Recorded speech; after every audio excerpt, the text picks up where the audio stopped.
Hello guys, welcome sa ating channel. This is Paul's Vlog. At ngayon guys, panibagong vlog na naman ang gagawin natin. At sa likod ko guys, pag napapansin nyo, marami siyang mga boat or mga fishing vessels na maliliit lang. Ipapakita ko sa inyo guys yung fishing boat or mga fishing vessels na ginagamit ng mga mangingisda rito sa Changhua. Itong pinuntahan ko guys, may vlog na rin ako dati rito, yung oyster farm. Pero sa kabila yon. Pero ito, yung daungan talaga ng mga boat na ginagamit nila sa pangingisda. Silipin natin yung mga fishing vessels kayo o fishing boat na gawa sa PVC. Tara guys, at titignan natin. Ito yung fishing boat na ginagamit nila guys, no? Ayan, oh. Yan, gawa sa PVC yan. Yan, di ba? Maganda siya tingnan. Sobrang, ano din, sabihin natin na matibay talaga. Yung may mga malalaking PVC na ginagamit nila guys. Ayan, oh. May mga bakal din konti.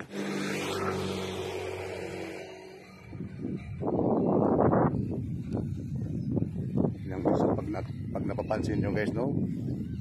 Mga luma tong boat na to. Pero pwede pa siguro to eh. Ginagamit pa rin nila. Maliban na lang sa mga bago guys, doon banda sa gilid. Medyo marami pang bago doon. Pero yung dito sa gilid, medyo luma na. Pero ginagamit pa rin nila. Alam ko yung makina pa rin siya. Susuki pa rin yung makina. At doon tayo sa gilid guys, no? Ayan. Sobrang ganda ng tingnan, no?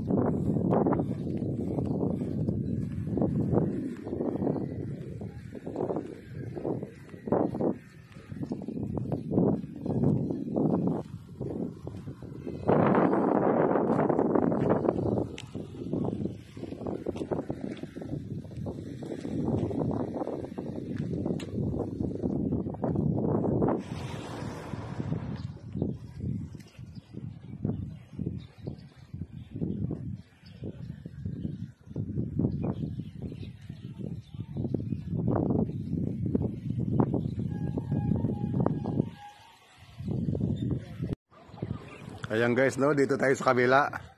Mga luma pa rin ng mga boat na to. Ayan guys, oh.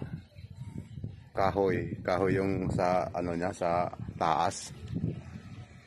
Puro kahoy yata to eh. Ano? Mga luma to, mga luma ng mga boat na to.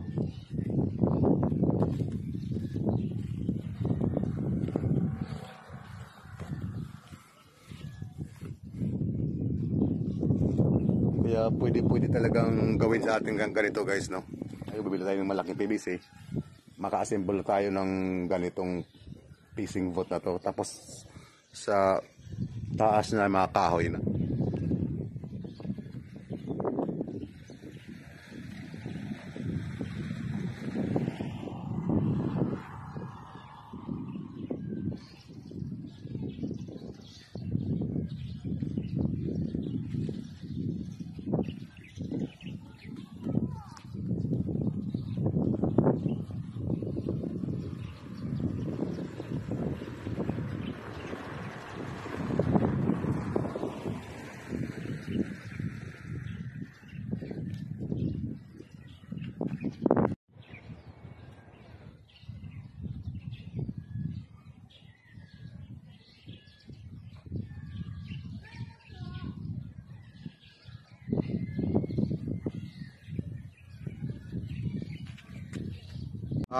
Tapos ko lang ipakita sa inyo yung fishing boat na ginagamit ng mga Taiwanese street. O lang yung vlog ko for today guys. Maraming salamat. Sa mga hindi pa nakapag-subscribe sa ating channel, bisitahin nyo lang Paul's Vlog. At siyempre, share nyo na rin sa mga kaibigan natin para makapanood naman ito. Sige guys, at maraming salamat. At sa sunod na vlog naman natin, hanap tayo ng ibang may content. Salamat at ingat sa lahat. Bye bye!